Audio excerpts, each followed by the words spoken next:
Shri P ശ്രീധരനാഭനോട് article 14 അവിടെ നിൽപ്പാണ്. അതിൽ പറയുന്നത് ശ്രീ ജോൺ ബ്രിട്ടാസ് പറയുന്ന അതേ അർത്ഥം തന്നെയാണ്. ഒരു വ്യക്തിക്കും നിയമത്തിന് മുന്നിലെ തുല്യതയും തുല്യമായ നിയമസംരക്ഷണവും നിഷേധിക്കാൻ പാടുള്ളതല്ല, ഇക്വാളിറ്റി ബിഫോർ ലോ. അത് അവിടെ നിൽക്കുമ്പോൾ ഇത് ഭരണഘടനാ വിരുദ്ധമല്ല എങ്ങനെയാണ് സാർ പറയാൻ കഴിയുക?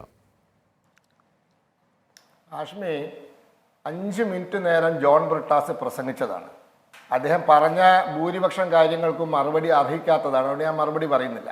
പക്ഷെ അദ്ദേഹം പറഞ്ഞ 1-2 കാര്യങ്ങൾക്ക് എനിക്ക് മറുപടി പറയണം. ദയവ് ഇതിനെ തടസ്സപ്പെടുത്തരുത്.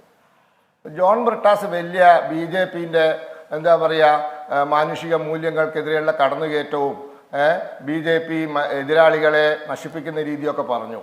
ഇതിലൊരു വാക്ക് ഉപയോഗിച്ചു, സെപ്റ്റിക് ടാങ്ക്. ജോൺ ബ്രിട്ടാസെ, ആളുകളെ ജീവനോടെ കുഴിച്ചു മൂടി നിങ്ങൾ പശ്ചിമ ബംഗാളിൽ ഉപ്പിട്ട് മൂടി രാഷ്ട്രീയ എതിരാളികളെ, കോൺഗ്രസ് പ്രവർത്തകരെ, നേതാക്കന്മാരെ, ലിജുവിൻ്റെ പാർട്ടിക്കാരെ. അത് കേരളത്തിൽ തന്നെ വിളിച്ചു പറഞ്ഞിട്ടുണ്ട് ഒരാൾ. അവിടെ നിങ്ങളുടെ ഒരു മുൻ മന്ത്രി ആ കേസിൽ അറസ്റ്റിലായതാ. അതായത് 9 കോൺഗ്രസ് പ്രാദേശിക നേതാക്കന്മാരെ കാണാണ്ടായി. പിന്നീട് വർഷങ്ങൾക്ക് ശേഷം അന്വേഷണം വന്നപ്പോഴാണ് കണ്ടെത്തിയത് ഇവരെ ജീവനോടെ ഉപ്പിട്ട് മൂടിയതാണ് കമ്മ്യൂണിസ്റ്റ് പാർട്ടിയിൽ നിന്ന്.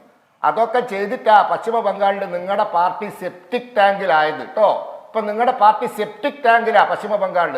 അത് ഈ മാതിരി വൃത്തികേട് ചെയ്തിട്ടാ. അതുകൊണ്ട് ആ വർത്താനൊന്നും പറയണ്ട, അവിടെ കട്ടെ. ഇത്രയും നിങ്ങൾ മറുപടി അർഹിക്കുന്നുള്ളൂ. ബാക്കിയൊക്കെ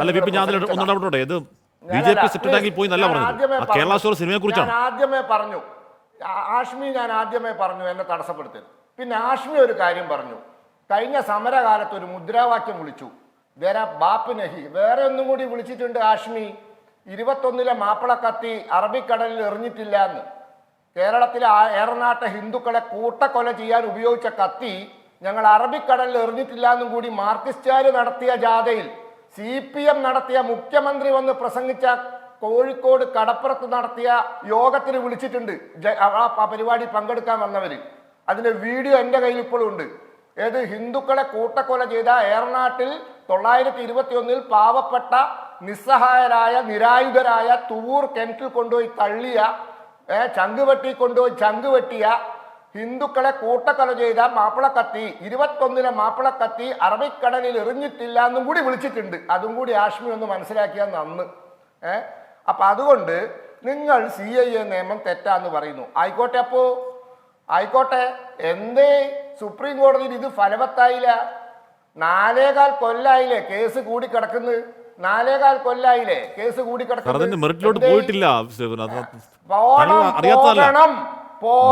കോടതി പോയിട്ടില്ലെന്നേ.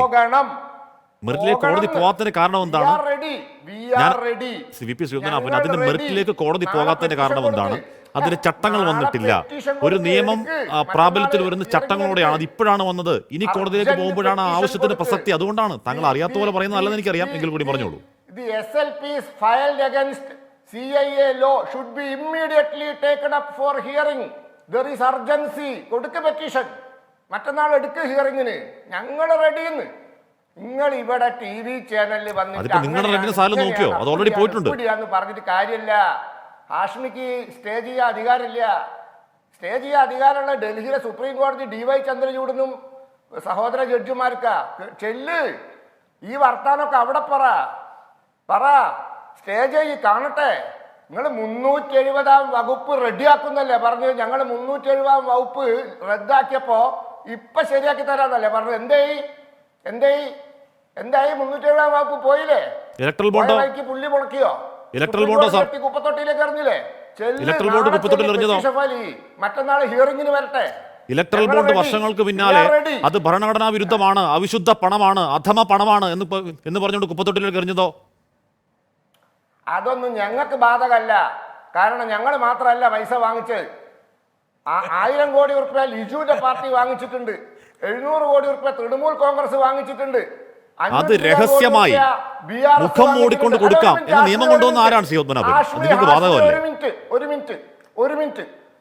DMK 170 കോടി ഉറുപ്പ്യ വാങ്ങിച്ചിട്ട് അതൊക്കെ അവിടെ നിൽക്കട്ടെ. CPM-ന് കൊടുത്തു. ഈ പ്രശ്നം അവിടെ അല്ല.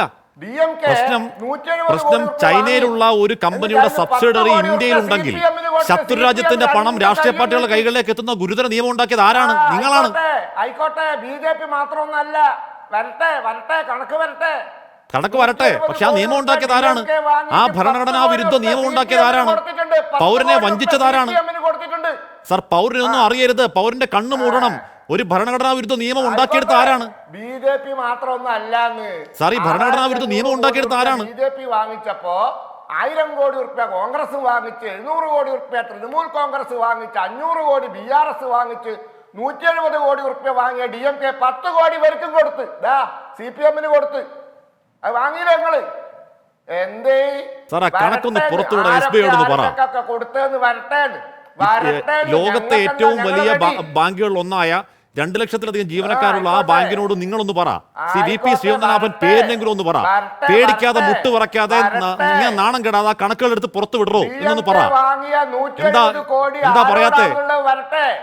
സാർ, നിങ്ങളൊന്ന് പറ സാർ. 170 കോടി ആരോടാന്നുള്ളത് വരട്ടെ.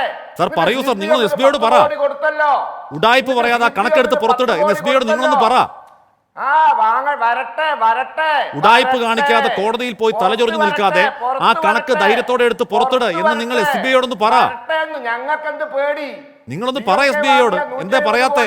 10 കോടി CPM കിട്ടിയില്ലേ? ഒന്നും പേടിക്കാനില്ലെങ്കിൽ ആ കമ്പനികളുടെ പേര് വരുന്നതിൽ ആശങ്കയില്ലെങ്കിൽ ആ ബാങ്കിനോടൊന്ന് പറയുന്നേ. എന്ത് പേടിക്കാൻ? അപ്ലോഡ് ചെയ്തില്ലേ, വെബ്സൈറ്റിൽ അപ്ലോഡ് ചെയ്തില്ലേ, സീൽ വെച്ച കവറിൽ കൊടുത്തില്ലേ?